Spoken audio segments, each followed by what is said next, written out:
Ivy Bridge in Devon to meet Lizzie Platt, who's batty about bats. Lizzie, thanks for having me over here to talk about your, well, I was going to say passion, but it's more than that with you, isn't it? Enthusiasm, love. Yeah. What exactly is your involvement with bats? It's 24/7. It's all I do is just bats. What does that involve, though? What sort of things do you do with them? I started off doing care work, but I am a licensed bat warden, so it's anything to do with bats at all. So it should be mitigation. Any householder that's got a problem or wants to do work within their homes and has got bats will come to someone like me, and then we take it from there. Right. So where did your love of bats come from? It didn't start as a love of bats. It started as a hatred of bats and a fear of bats. My mother had always told me the usual stuff. It's going to get caught in your hair. I'm actually completely convinced that all of my mother's generation told females this story to keep them in at night and away from boys. So that's what it started. I was very frightened of bats. My daughter wanted to see some in care, so I potted along as well with absolute trepidation in my heart, and then saw one in the hand, and I kept thinking, well, why am I so frightened of this tiny little furry creature? I'd wanted to get into some aspect of conservation anyway. I originally thought it was going to be raptors or perhaps wildflowers. I wasn't really sure which way to go, and being in my 40s, it was a late start to actual let's 100% get involved in something, and so I started with bat care. Right. You mentioned bats getting caught up in people's hair. Now, is that a myth? It is a myth. Yes, right. It is a myth. If we had bats getting caught up in our hair, none of us would ever go netting, and we wouldn't bother to take the nets out and put them up and spend hours trying to catch them that way. We would just take ladies with lots of hair lac out into the field. And what about the other thing about bats is that there's a risk of rabies? About 1% of bats in the world carry rabies. They very rarely develop it themselves, although it has been found in bats. In 2006 approximately, a bat worker in Scotland had died after being bitten by a Dorbenton's bat. I think he'd worked abroad as well, and he was a bat carer. So from that point, the Bat Conservation Trust asked for any dead bats to be taken in, and we tested them all, and I think about 6 have been found carrying rabies in the UK. It's a very, very small number. We do find the odd one crops up here or there, but it's really nothing to be concerned about. Right, so but when you obviously deal with bats a lot, so we have rabies vaccinations to make sure that we're 100% safe. Obviously, with the climate change as well, we are getting more vagrant bats coming in from Europe, so there is a possibility that we might find. It doesn't seem to be. We haven't found pockets of bats with rabies in the UK, so we're pretty safe at the moment. These ones that are coming over from abroad, are they staying here then? They seem to come over for hibernation, or they just pop up. We haven't really found any breeding species at the moment. Right, so what's causing them to come over here then? They sometimes come over in the winds if there's big storms, and some of them just, there used to be a greater mouse-eared bat. I think there still is a greater mouse-eared bat, just the one that hibernates over in the UK and is found every year.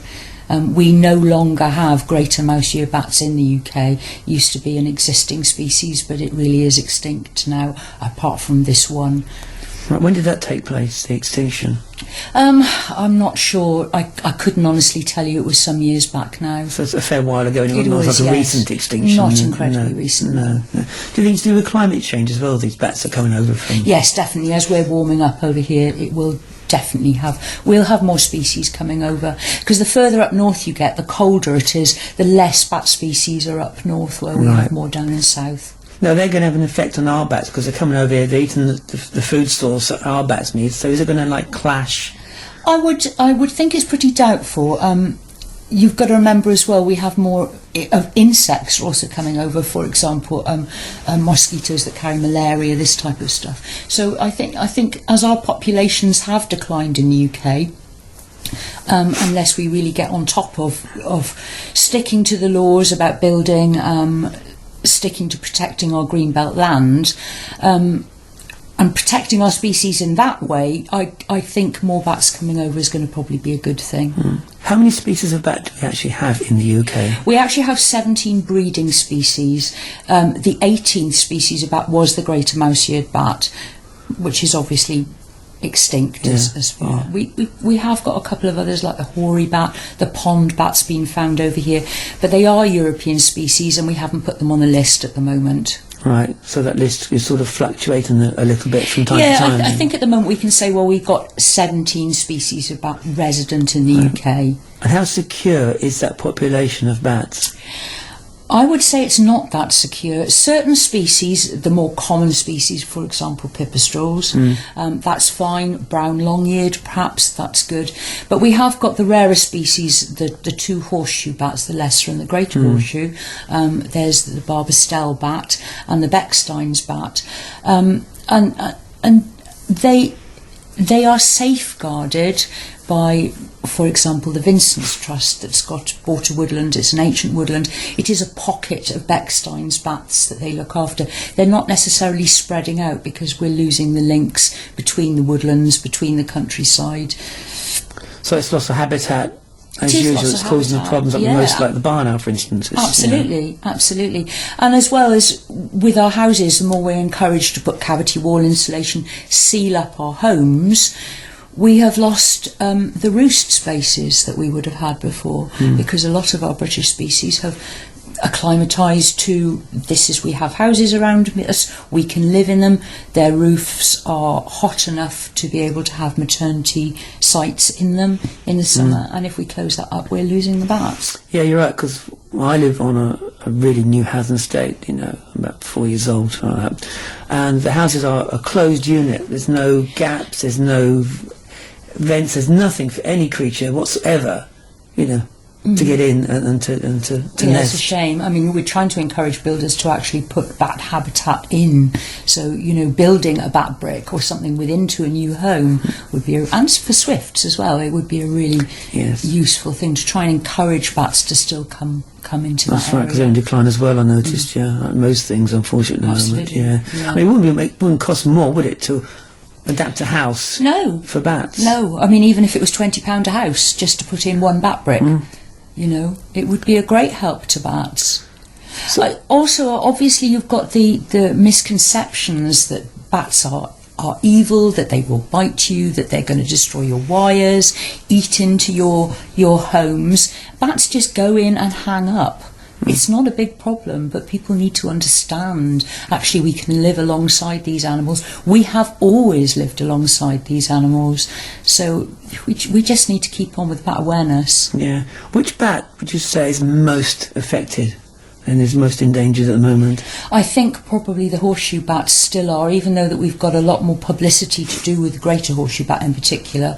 We think, as far as we know, there's about 6,000 greater horseshoe bats. There probably is more, but we just don't know where they are.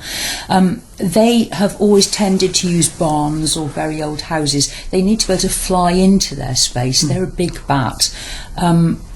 So, again, with barn conversions, people doing up the big old properties that we used to have around all the time, they're not going to have those habitat at all. 6,000 doesn't sound an awful lot of bats. It's a very small amount. But obviously then you also have something like the Barbastelle or the Beckstein's bat. They're also incredibly rare. They're really just purely in ancient forests. We don't find very much of that left anymore, and we're quite happily hacking our roads through it all, or you don't think actually it's particular kinds of trees, particular kind of environment that these bats need to be able to survive. You mentioned earlier you have a bat licence. What is the current state of the law regarding bats? Bats are really heavily protected. You are not allowed to go and disturb bats. There is a word reckless in the law now, so any builder, if they find bat droppings or bats, they must notify Natural England. Right. And it's the same with the homeowner. If they have bats up the loft, that's absolutely fine. You can coexist with bats up the loft, but it's always good to have advice. And so if you have a maternity breed, babies in the summer with mums, you don't want to be whizzing in and out of your loft, because obviously the mum's going to lose the babies, or the babies may die from stress. So it's always good to, if you have bats in your loft, you want to use it a little bit more, you can cover up anything that you may need to store up in the loft, just to protect it a little bit from urine stains. It's only a little spot. Apart from that, I think just really contact bat groups so that you can have the right advice and you can understand and be very proud of the roost of bats that you may have within a roof space. Doesn't mean to say it's only within a roof space though. You can have bats all around your home, underneath your windowsills, underneath your tiles, underneath your ridge tiles, absolutely everywhere. I think like rats and mice, even though they're not related at all, bats are about us, we just don't see them. Often heard them related to as flying mice, you know. Yes, not which gives them a bad stigma, I think. It does. They're not related to any other species of mammal on this planet, and yet they make up over a quarter of mammals on the planet.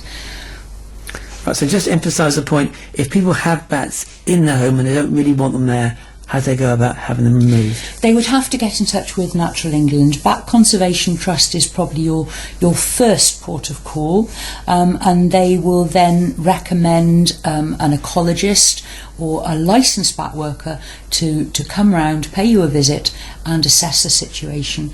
You can't just get rid of bats without a licence, and you need a Natural England licence to do that. So you would need a consultant to do that job for you. We really try to encourage people not to get rid of bats at all. We just need to find a way that you can live with them, and it's possible to do that. Obviously, conservation is vital for bats. So what's involved in bat conservation? I think to start is monitoring. We need to monitor where the populations are. We need to know where they're flying. We need to know where they're roosting. If they're rare species or not so rare species really, we need to work out what type of roost it is. So you have lots of different roosts with bats. You will have their maternity roosts in the summer. You may then have a nursery roost. The males could be anywhere during the summer in small groups or individuals, so you've got a lot of individual bats around. You have night roosts, you have day roosts, you have hibernation roosts, you have occasional roosts that they may use if they're stopping to feed overnight, or maybe if the main roost has been affected in any way, they may know of another place that they can go for protection and rest and somewhere that is safe for them. You've also got mines and caves. We need to look at those. Obviously some cavers have been a great help to the bat populations over the years. I think the cavers in Buckfastleigh started actually notifying and counting bats in the 1940s, about 1945. So cavers will often tell us there are bats there, and yeah, it's fine to have a quick peep and then come out, and then we need to have them on the records. If we've got records of where these roosts are, then we can organise and get in touch with planning, and we can protect these animals a lot greater. How heavily do you rely on volunteers for bat conservation? Oh, it's a huge importance. I think probably more of us do volunteer work than anything else. Unless you are a consultant, even though I am a licensed bat worker, you're registered for roost visits, which is a volunteer roost visitor's licence for Natural England. You do not get paid for that. That's the ones that most of us, if you called on us and said we have bats, we need to put a new roof on, or we build a conservatory, we're the ones that are going to write the mitigation. In that work is all free. Bat care is all volunteer. There's people that go out and count them and ring them and net them. They're mostly volunteers. A huge amount of bat groups around this country, thank goodness, and we're still stocking in volunteers. There is never enough volunteers. Right. Where do you ring a bat? On the forearm. Yes. Yeah, they can. They've got nice little teeth that they try and groom them off sometimes, and some of the older ones that have been rung, there's hardly any markings left on their little tags. Yes, bat bling, as we call it. Bat bling, their jewellery. Oh, I love the word bat bling. Brilliant word. You do talks at schools and things, don't you? Yes, I do. I would like to do more, but I've been doing a lot more surveying this year. I actually thought time had come after 10 years that I should maybe earn a little money, help my partner out slightly. He's been very tolerant of most of the work that I do is voluntary, so... That's good. That's wonderful. Yeah, he's been very supportive in that. Good. Hey, I know you've got a room you wanted to show me with some bits and pieces in it that you do use on your talks. Yeah, Can you sure. have a look at that now? Yes, of course. Walk this way.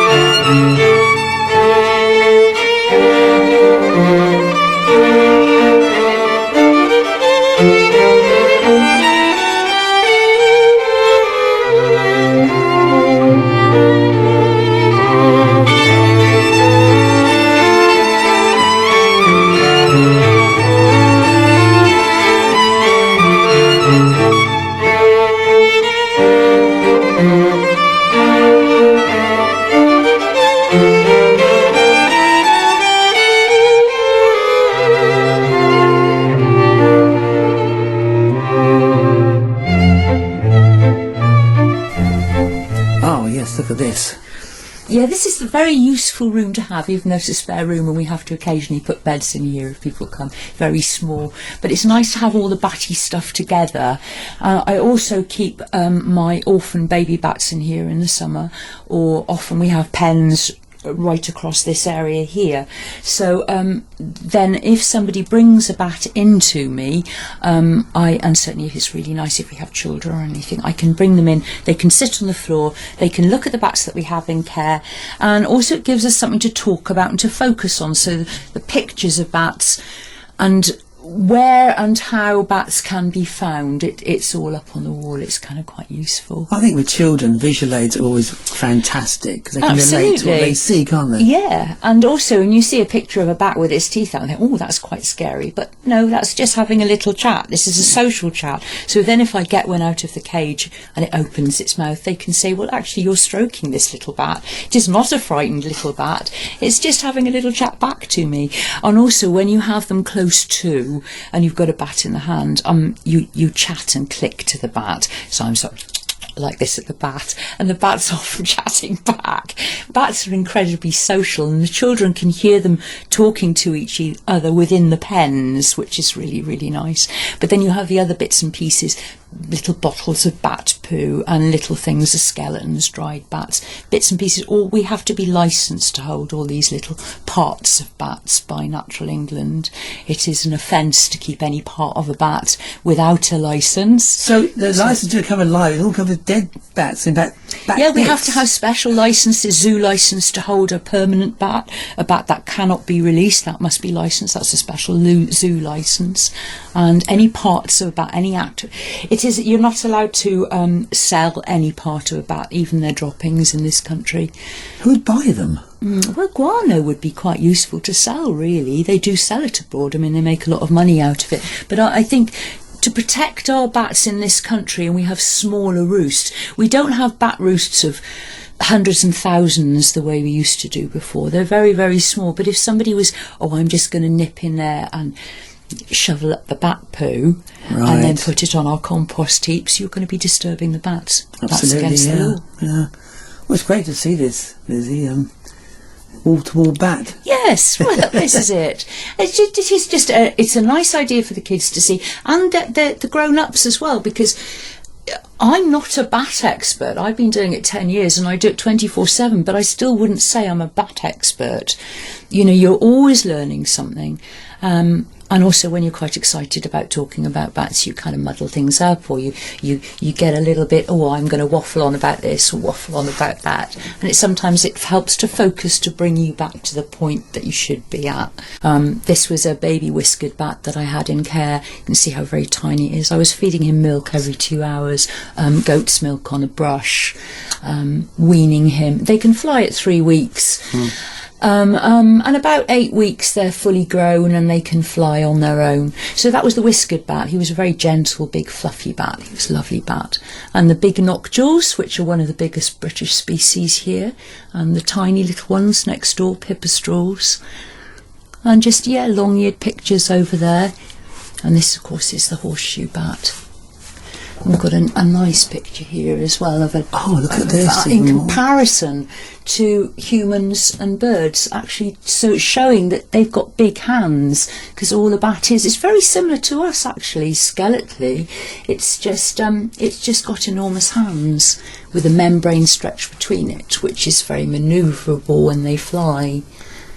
Their tails as well, which you can't see so much in that one, but in here their tails are quite long in some species and they can act as rudders. So also when they're flying to catch a moth or something, they will use their wing almost as a net, so you can see a bat flying along and to catch the moth in its wing, and then they can or its tail membrane, and if it's a little bit too hard to handle, then they can go and hang up somewhere and enjoy it at its leisure. Lovely. You mentioned volunteer work, Liz. If people want to get involved in volunteering to help bat conservation, how do they go about doing that? Join a local bat group. There's bat groups all over the country. Probably a good place to start would be to phone the Bat Conservation Trust, and they will advise which is the closest place to you. Right. If you haven't got a bat group near to you, you may have someone else that is doing some sort of study into bats or something to do with their lifestyle, and they may need help. Right. Now, I know you have some bats actually downstairs. You can actually show me. Yes, my little garage downstairs. Can we go and have a look at the bats now? Of course you can. Great. Yes. Let's go and do that.